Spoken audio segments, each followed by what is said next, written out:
Hi நண்பா, எல்லாருக்குமே வணக்கம். வீடியோக்குள்ள போறதுக்கு முன்னாடி விஜய் அண்ணா மற்றும் சூர்யா அண்ணாவோட ஃபேன்ஸ் எல்லாம் லைக் பண்ணிட்டு சப்ஸ்கிரைப் பண்ணிடுங்க. விஜய் மற்றும் சூர்யா அவர்களோட ஃப்ரெண்ட்ஷிப் எல்லாருக்கும் தெரிஞ்சிருக்கும்னு நினைக்கிறேன். இப்ப அதிகமா பேசலனாலும் ஒரு 20 வருஷத்துக்கு முன்னாடி பெரிய அளவுல பேசப்பட்டுச்சு. இவங்க ரெண்டு பேரும் இணைஞ்சு 2 படங்கள் நடிச்சிருக்காங்க. நேருக்கு நேர் மற்றும் ஃப்ரெண்ட்ஸ் படம். அதுல ஃப்ரெண்ட்ஸ் படம் ஒரு வேற லெவல் பிளாக் பஸ்டர் ஹிட். பர்சனலா அந்த படம் எனக்கு ரொம்பவே பிடிக்கும். உங்களுக்கு பிடிக்குமான்றத கமெண்ட்ல சொல்லுங்க. இப்ப நம்ம விஜய் அவர்களுடைய கடைசி படமான ஜனநாயகனை ஒரு 6 மாசத்துக்கு பிறகு இப்பதான் சென்சார் கிடைச்சு அபிஷியலா ரிலீஸ் டேட்டுமே சொல்லி படம் வர ஜூலை 23 ரிலீஸ் ஆகுது. படத்தை ஃபர்ஸ்ட் ஜூலை 24 தான் பிளான் பண்ணிட்டு இருந்தாங்க. ஒரு நாளுக்கு முன்னாடியே இப்ப வந்து ரிலீஸ் பண்றாங்க. படத்தோட FTFS யூசுவலா நடக்கிறது 9 மணி தான். மற்ற இடங்கள்லாம் 6 மணி ஷோவே உண்டு. இப்ப ஜனநாயகன் படத்துக்கு 6 மணி ஷோ கொடுத்தாலும் ஒரு பெரிய பிரச்சனை கிளம்பும். ஏன்னா ரீசெண்டா வர மூவிஸ் எல்லாமே 9 மணிக்கு தான் FTFS. இப்ப இந்த படத்துக்கு அனுமதி கொடுத்தாங்கன்னா உங்களுக்கு ஒரு நியாயமான்ற மாதிரி ஒரு பிரச்சனை வரும். சரி, இப்ப அதெல்லாம் ஒரு பக்கம் இருக்கட்டும், நம்ம கதைக்கு வருவோம்.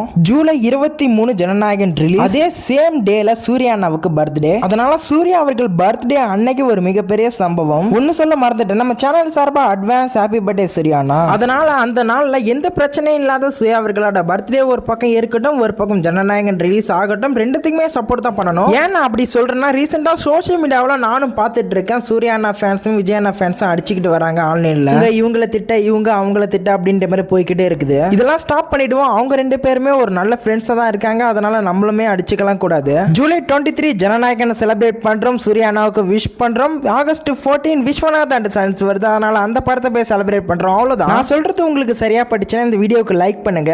உங்களுடைய கருத்துக்களை கமெண்ட் செக்ஷன்ல பதிவிடுங்க. வீடியோவை ஷேர் பண்ணுங்க. சப்ஸ்கிரைப் பண்ணலனாக்கா சப்ஸ்கிரைப் பண்ணிட்டு பெல் ஐகானை கிளிக் பண்ணுங்க. தொடர்ந்து அப்டேட்ஸ் வந்துடும். Bye friends.